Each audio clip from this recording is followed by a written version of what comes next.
From moments so wholesome, they'll bring a tear to your eye, to interactions so intense, they'll leave you on the edge of your seat. Get on the ground, Larry! Get on the ground, now! Get on the ground! Hands out!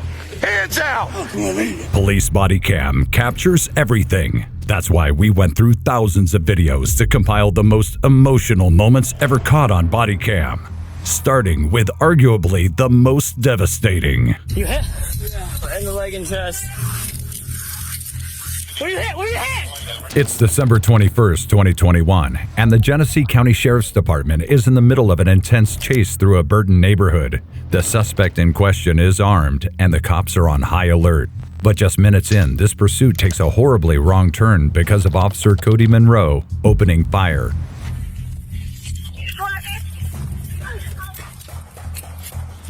Suspect running northbound. Got fired.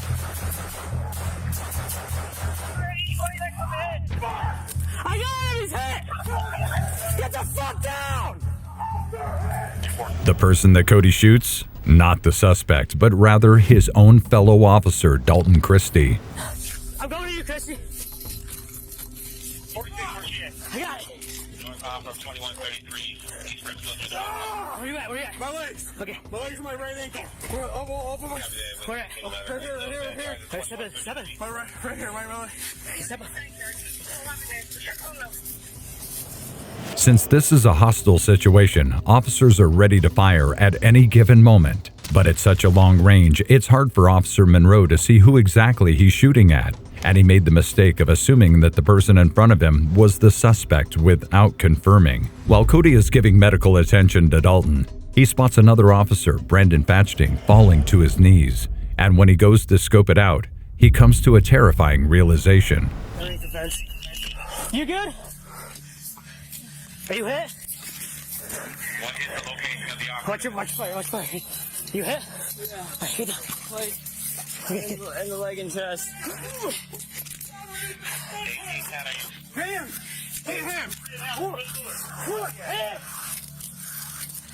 Where you hit? Where you hit?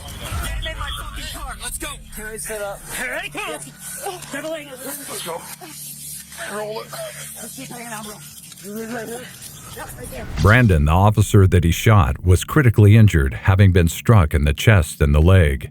Dalton, the officer that Cody shot, had 7 gunshot wounds in his legs. Despite the intensity of the whole situation, the cops maintained protocol. Dalton remained calm, never once blaming Cody for his mistake. No, you're good, my man. You're good. You all right, brother? Yeah. Both officers were treated, made a full recovery, and have since returned to service. Cody Monroe didn't receive any disciplinary action for shooting his fellow officer, seeing as it was an honest, friendly fire mistake. But unlike Dalton, in most cases, it's the suspect that needs saving, like when cops had to rescue a 2-year-old boy who had been kidnapped. Yeah, I got the child in the parking lot. On March 1st, 2024, Akron police officers were called to track down a stolen Dodge Ram pickup truck. But what was important wasn't the car, it was who was in it. You have a name? Yeah. It's probably in the tap. Hey, he might be in this tap. He said he walked this way, but they're claiming he's not down here. Here's the deal. That guy just kidnapped his daughter. Okay, the daughter's in the car, so it's kind of a big deal. That's why everybody's here. Oh my I swear, God. if I put it on my kid's life, nobody went walked. that way. Where'd he go though? I had to have been that way. I wasn't paying attention. I was talking to my He's grandma. in the tap. I bet you. Let's get perimeter on the tap. In a kidnapping case, officers need to make sure that there's no one coming in or out of the area. That way, it will increase the chances of finding both the suspect and the victim, which is why it is standard procedure to secure the perimeter. Now that that's done, it's time for officers to search the buildings for the suspect, starting with this one. Akron police, come out. Hey, Akron police, come outside. Come out. Get someone come. Hey. I can't see over there. I can't see. Anyone inside, come out now with your hands up! Hands up now! Already got a male coming out to your right. You see, how many people are in here still? Any white males in there? No. No white males in here. Does anybody know what's going on there? No. Anyone else inside? Nope. No one else. Open track. Take left.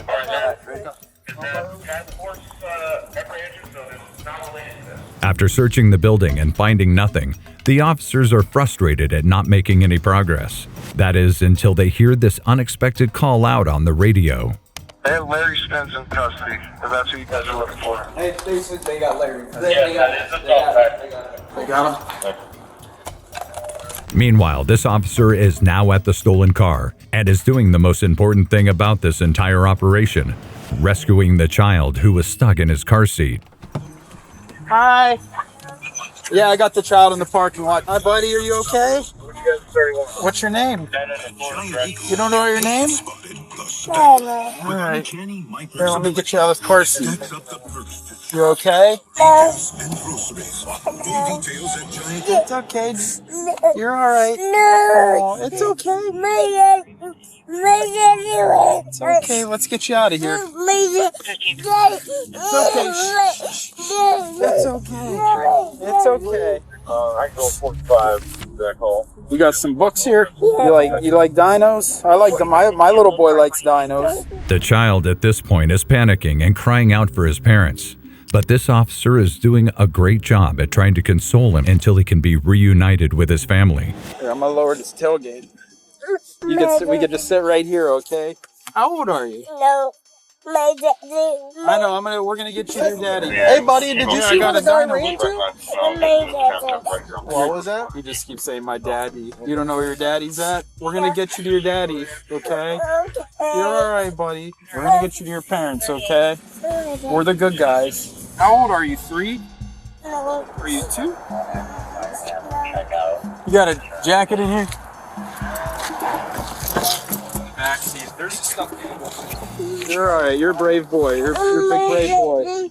We're gonna get you home to your daddy. With the child now safe, it's time to redirect focus onto the suspect, 54-year-old Larry Spence. Where'd they get him at? Down there at the somewhere 20th, I think. Wilbeth, yeah. Get on the ground now!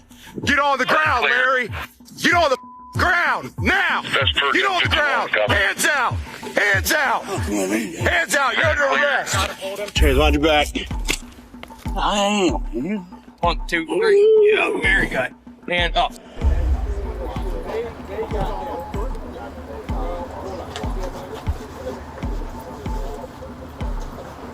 All right, see, boss. All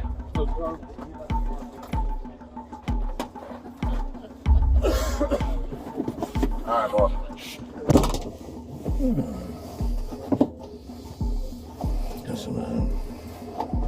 Larry barely said anything during his ride down to the station, even dozing off at some points. He was later charged with kidnapping, abduction, and grand theft of a motor vehicle. What is your mindset when you hear Amber Alert and then you find out the vehicle's inaccurate? Basically, I myself am a father. I have young children. It really started to tear at my heart hearing that there was a young child involved. My phone started going crazy. I got the Amber Alert on my personal phone. If you are going to leave your child in the car for a brief moment to run in, grab something from the store, at least make sure the vehicle is locked. To most kids, being separated from their family is the worst thing that can happen. But not in this case, because this woman shouldn't be allowed anywhere near kids with a secret that she's hiding. I mean, to me, it looks probably like methamphetamine. What is that? You know what meth is. Like speed? I mean, Come on. Everybody knows what meth is. You watch Breaking Bad. I mean, Jesus. I have never seen Breaking Bad. Well, you should. At this point, you are going to be placed under arrest for possession of a controlled substance. I literally... This is Kendra Long, and she's probably one of the worst mothers ever. Because not only is she about to get arrested, the person that made the call was none other than her son. Police arrived at this Henderson, Nevada home after receiving a call from a 9-year-old boy snitching on his own mom for her shocking side hustle. Hello. How are you? Well, thank you. So, we were called to come check on your son. Okay, yeah, he's on my phone in the bathroom for like an hour. Can I come in and talk to you? I have no idea. I have no idea what that is. Well, you just handed it to me. Okay, I don't know. What's up, little man? You scared? What's going on, man? What's going on? Do you want to take a seat on the bench? You found this stuff, right? Where did you find it at? Under her nightstand. Under her nightstand. So that would be in the bedroom that she sleeps in? Yeah. While those cops are busy questioning Kendra, her son is sitting outside in tears, talking to another officer. But as more cops come to speak with him, more of the story unfolds, and the boy reveals that this isn't the first time his mom has made mistakes while parenting, and it probably wouldn't be the last. And what did you find inside the house that made you scared? Okay. Do you know what drugs look like? Yeah. Do you think somebody might have dropped something off, or it was somebody else's that they accidentally left here? I think they dropped something off on an accident. You think they dropped some off an accident? No, not on accident, on purpose. Okay.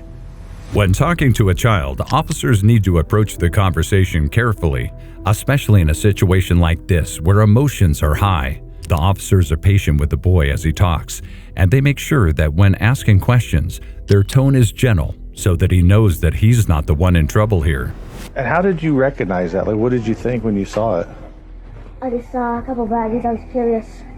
Pull it out, and then I don't really knew what it was. Yeah, from like TV and stuff? Yes. Right. And you got scared and you called your dad? Yeah. But the boy isn't the only one talking to police. Inside the house, Kendra is still feeding lies to the officers about where the drugs came from, and even twisting stories about her son. And the police can tell. He was showing Tony this stuff that he found in the house. I don't even know what that is. Well, I don't either. I don't even know what your son has said, but it's interesting. Because he was coached. That was going to be my next line of questioning. Do you think he's ever been coached? It was robotically. It was literally word for word. Because he just started volunteering all kinds of information that I wasn't asking him about. And I asked him, I go, has your dad ever told you to say things about your mom that weren't true? And he straight said no, absolutely not. Do you think your ex-husband would attempt to set you up to win full custody of Austin? Oh, but that's what the objective was then. Kind of explain to me the situation with what's going on. What happened tonight? Yeah. We're in the middle of a normal night, and then he asks for my phone, goes into the restroom, and locks the door behind him, and is in there for a long time. Next thing I know, I hear Tony's voice on the phone. So you didn't know what he had or what he was doing? I don't know anything about anything until he knocked on the door. But you guys came down to the door together because you guys were right next to each other when the door opened. Watch Kendra's body language as she tries to maintain composure. Ever since the police started talking to her, she's been messing with her hair, rubbing the back of her neck, and fiddling with her clothes. She's trying to give off the impression of someone that hasn't done anything wrong and is overcompensating with excessive body movement. He comes running out. I heard you guys at the door, and we were right there together. So you didn't see that he had that in his hand? No, I don't even know what this is. So what we're going to do, obviously, we're going to test it and make sure to discover what it is. Okay. I mean, to me, it looks probably like methamphetamine, you know. What is that? You know what meth is. Speed or whatever. Like, I mean, come on. What happened? Everybody knows what meth is. You watched Breaking Bad. I mean, Jesus. I have never seen Breaking Bad. Well, you should. But let's just be really honest. Okay, so it's not good that this stuff was in the house with. Now, to be honest, yeah, you're in some trouble. You know, what? You're in some trouble. I'm in trouble? Yeah, you're in some trouble. And honesty. I'm in trouble? Well, yeah. I mean, from our point of view, the door opens and hands me what could be a couple ounces of methamphetamine. First of all, I don't. That came from your house. I'm freaking out right now. It also seems pretty obvious that her story isn't adding up.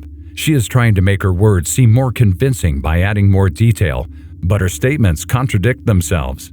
She also went as far as to say that she doesn't even know what meth is, which is an obvious sign that she's trying too hard to pretend that she's innocent. That's a pretty large amount of methamphetamine. I don't know what you're. Honestly, I've been sitting here talking to the other one this whole time. I don't have any idea what this is. Okay. I don't have. But this is your house, and if we get something that you can technically be responsible for. If this is drugs or whatever, this is not mine, and I don't know what else to tell you. So would you be willing to take? I'm not willing to do anything. I have a. I'm just asking you. No. So you wouldn't be willing to do a urine test tonight? No, nothing. For any like methamphetamines, cocaine? I'm not willing to do anything right now because my ex. After some time, Kendra's ex-husband aka the boy's dad, is called to the house, and when he arrives, he doesn't seem too surprised about Kendra's behavior, which goes to show that this is not the first time she's raised a red flag. Then eventually when we got here, they opened the door. They were standing like he was in front, she was in back, and he literally just hands me. I'm just amazed she didn't try to take it from him or do anything. I mean, not that I think it's great, because this is great evidence. Yeah, like they were standing right next to each other, and he just hands it to me, which, God forbid if it was fentanyl or something crazy. Yeah, that's a lot of meth. Wow.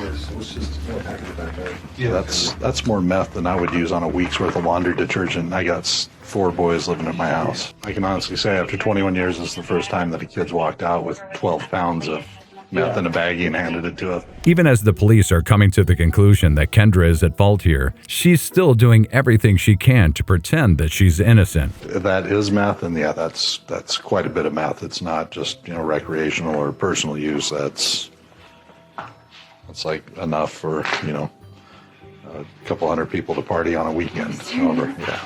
But Kendra's words mean nothing when compared to real hard evidence. And after testing what's in the bag, police are able to confirm that it is in fact drugs, which gives them every right to do what happens next. So just because we've been here for a while now and we've restricted your movement, that you do have the right to remain silent. Me? If you give up that right, you can say anything you say can will be used against you in a court of law. I just want to read this to you. Since we're restricting your movement, you're not allowing you to go upstairs. You understand all that? Basically, don't talk to us. And if you do, it will be used against you in a court of law. So we're kind of pretty much done. I just wanted to run the thing by you again. But at this point, you are going to be placed under arrest for possession of controlled substance. I'm literally on... You can disagree all you want. That's fine. I don't understand this. Okay. Your child found a bag of what oh my God. presumptively tested positive for methamphetamine under your nightstand. That's your right to say that. But the way our laws work, if we have reason or probable cause to believe that a crime occurred, we can make that arrest. So, you have shoes? I know, I don't understand this. Like, literally, who can I talk to, your sergeant or something? This is not my stuff. This is not, I did not do a crime. This is not anything. I am not understanding what's happening right now. This is not... But you and your son live here. You told me I have a boyfriend that has access to my front door. Right. I don't know this guy this well. However, this is, do I give you his name? I don't know what I'm supposed to do. This is not mine. The 9-year-old boy was then taken by his dad, and Kendra was arrested. During the investigation, police found messages on her phone that proved that not only did Kendra knowingly have drugs, she also was dealing them from her home. Good job, buddy. Proud of you. You did the right thing. Don't ever hesitate to call us if you feel like you're in trouble, okay? Okay. All right, thank you again. Thanks for calling us, sir. Nobody sees you. It's like 2 in the morning. Put your pants on, so I'm pretty sure you're good to go. Rear passenger back seat. Kendra was charged with drug trafficking and child abuse, and she posted a $25,000 bail. Shortly after being released, Kendra violated multiple rules and a family court order. However, she didn't receive any prison time, and she was only sentenced to probation and ordered to participate in an inpatient drug treatment program. But while Kendra was clearly unfit to be a parent, there are some people out there who will put their life on the line for their kids, or even kids that aren't theirs. Like these police officers who did everything in their power to protect and serve this little boy. All right, I gotta get him, right? I gotta get him. Watch it. Yeah. Detective Daniel Rose and Officer David Chapman rushed onto the scene in Warren, where 2 boys had gotten themselves caught in a downed power line that had been knocked over due to a storm. Stay back. Where's the wire? That wire right there, Dave, right in front of your face. Is that the one right in front of you? Yes, this one right here. Get it, buddy, come here. Buddy, come here. Come here. Don't touch him. He might still be alive, Dave. One of them was trapped, completely unable to move. The officers know that if they don't get him out of there, he will die. So they do the most heroic thing you could imagine. All right, I gotta get him, right? I gotta get him.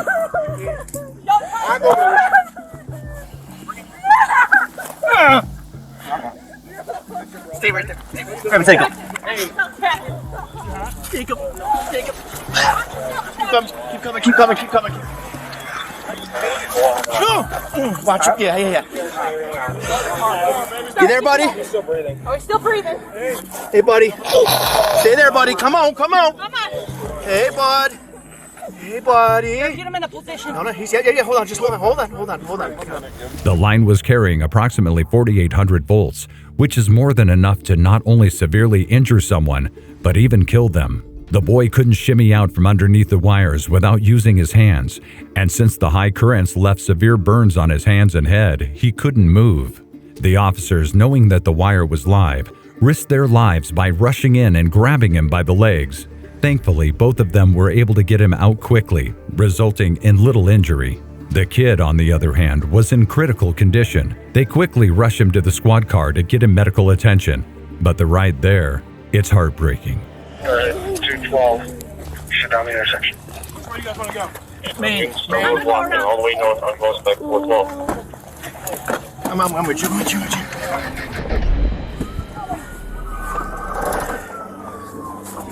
Nothing, no severe burns to his hands. Confirm, we got somebody along the scene. I know it hurts. I know, brother. I know. We're at the hospital. We're going to the hospital. All right, these are good. This is fine. You're good, buddy. You're good, brother. Let it out. Here you go. You're in the police car, buddy. You're in the police car. We're with the police, all right? Remember that this young boy has just been through a traumatic event. He needs to be treated with kindness and care so that he can at least be calm enough to obtain the right medical treatment. They encourage him to let it all out, comforting him the entire way to the hospital.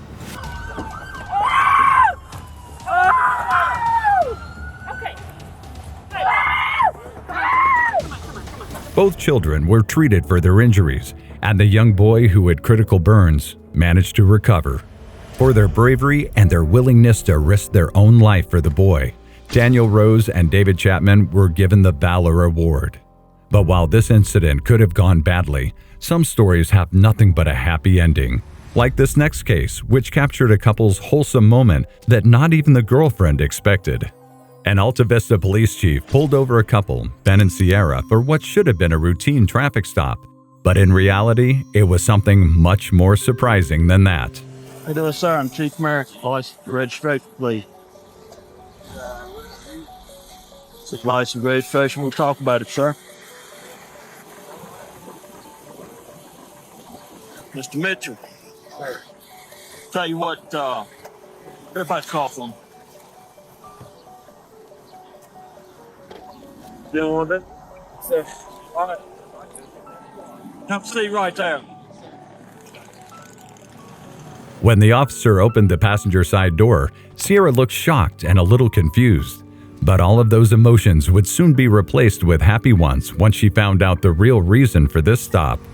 How you doing? Your name, please, ma'am? Sierra Harrison. Sarah. Do me a favor, you start calling. Yeah. Anything you do or anything will hurt me, poke you, stick me in the vehicle. No. It's not. I thought what's the matter with it?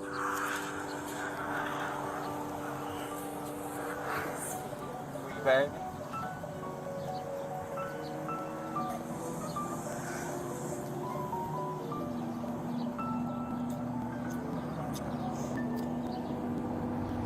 After a successful marriage proposal, Ben gives the police chief a handshake of gratitude, not just for the help, but also capturing the entire thing on camera.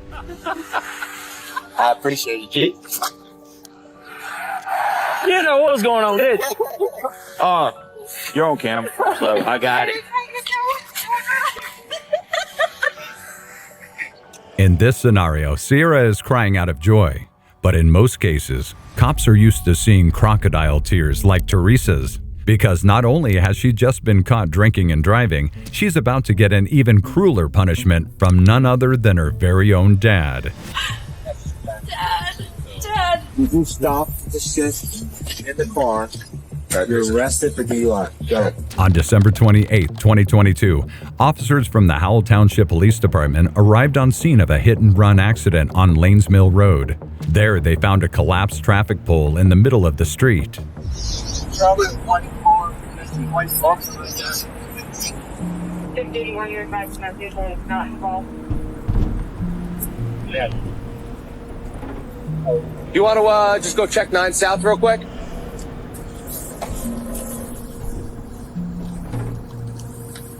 After police spoke with the caller, they found out that the vehicle that had struck the pole was a white sedan, and not long afterwards, they managed to locate a car matching the exact description. The driver of the car? 21-year-old Teresa Lee, and while the police might not know her, they do know someone else. Her father, an officer from the Monmouth County Sheriff's Office. Come back from Applebee's? Yeah, I had a drink. Okay. How old are you? 21. You're 21? Yeah. My dad is, Sean Lee. What's that? Sean Lee. Sean Lee? Okay. Alright. I'm sorry. I think I left my wallet at Applebee's. Sorry, just keep your hands out of your pockets, please. Oh, it's okay. As the officers start questioning her, Teresa's once calm demeanor starts slipping away because she soon realizes that it's going to be harder than she thought to talk her way out of this one. Which way did you take to go from Applebee's to here? I went around at the light on Route 9, and I came back from here, and then around back, and then here. So you went over by, like, Lowe's? Did you hit that pole that's over there? No. You didn't hit the utility pole? I didn't get anything in. Because your bumper's in the middle of the road. No, I hit the... So do you see this side? Yeah. But while officers are confident that she's the culprit behind the fallen traffic light, Teresa is determined to paint them a different picture. Okay. At my... How long ago? like about a month ago, my ex's. Okay. Because he broke up with me and I broke up with him. And... Alright, go hang about back over there. Keep your hands in your pockets, please. It's okay. I'm sorry. Listen. Your bumper's in the road over there. Okay, did you just hit that pole? No, I promise I did No? not. So if someone brings that bumper over here, it's not going to match up perfectly. You're coming from Applebee's, you're telling me. You went out that way. Everything's matching up. Witnesses said they saw a white car cross over in this direction, and I happen to find your car parked here with no bumper. Okay. As the officers continue to question her, Teresa's lies start to fall apart, and that leads her to use her last resort, name-dropping her cop dad, John Lee. You call my dad? He's a sheriff's Alright, officer. hang out. 10-4, can you bring her bumper here? I just signed a piece that's I could, you told my dad he's a sheriff's officer. That's great. You smashed the traffic light. You left the scene of an accident. And I thought about it. And the more she talks, the more lies are being spun. But the cops are catching on, and they aren't afraid to let her know. And soon, the tears start to come. Let's be honest. My dad. Let's be honest. How old are you? I'm 21. 21? I had a drink at Applebee's, and I'm like scared out of my mind right But now. Teresa, I explained to you this before. Lying isn't going to get you anywhere. We just need to know the truth. You just lied. You just lied. This piece fell off at the traffic light that you hit, that you knocked over.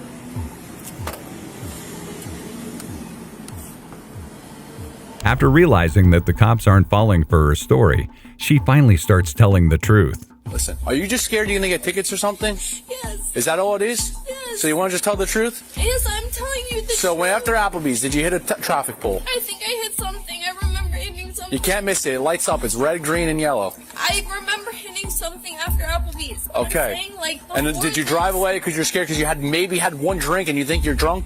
Yeah. And you might get arrested, but you don't seem like you're drunk? Yes. Is that what's going on? So you drove away because you're scared? Yes. So you might get some tickets and maybe you might get arrested? Is that why? Yes. Okay, so now we're starting to tell the truth, right? I remember hitting something, but I remember, from before this, I already hit something. So you're saying there was some damage, but obviously your bumper is over there like this officer was saying. This was already damaged. Okay. This was already damaged. This fell off because of already damage. Okay, but it fell off on Lanes Mill where the pole is in the middle of the road.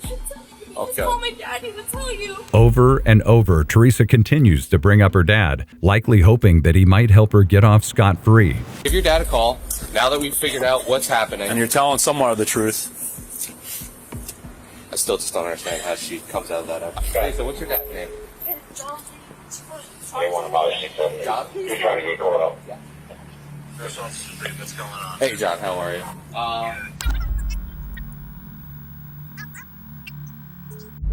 Oh, better. So, what she's saying, like, and where the damage was there, doesn't really make too much sense. Tried to get some more information out of her. When Teresa's dad, John, arrives, the officers ask him a couple of questions as well. He also told the officers that the damage to the bumper was definitely not from what she said. Yeah, no, it was more than that. I mean, that's more than it was. Okay, yeah. So, for the other one, was it just like the bumper wasn't hanging like that? Yeah, no, so what it was is basically this was intact. Okay. This piece was missing, but these scratches here. After giving John a rundown of the situation, they tell him that Teresa's got to do some standardized field sobriety tests, to which he has no objections. He's going to run her through some tests, all right? Just make sure she's not impaired. Although Teresa has admitted to having a drink already, what she likely didn't expect was that she would completely bomb this test, which leaves the officers with only one more thing to do. And everything that happened today? All right, I don't think that you were okay to safely operate.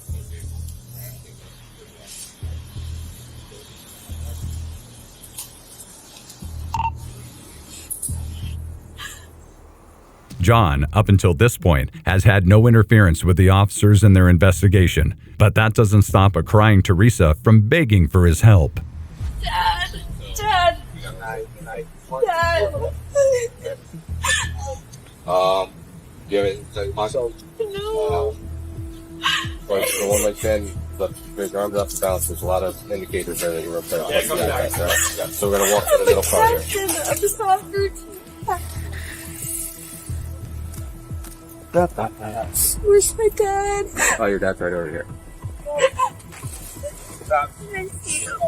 And when John finally approaches his daughter, it's not to let her off easy like she might have expected. Instead, Teresa's dad gave her a brutal reality check about the situation she was in. You stop the shit in the car. You're arrested for DUI. Go. Have a seat. I do want you to understand, these are traffic tickets, okay? Nothing criminal here. They're motor vehicle offenses, okay? And even though she's the captain of the soccer team, she's going to have to explain to her team why she's not going to be to the games in the following weeks.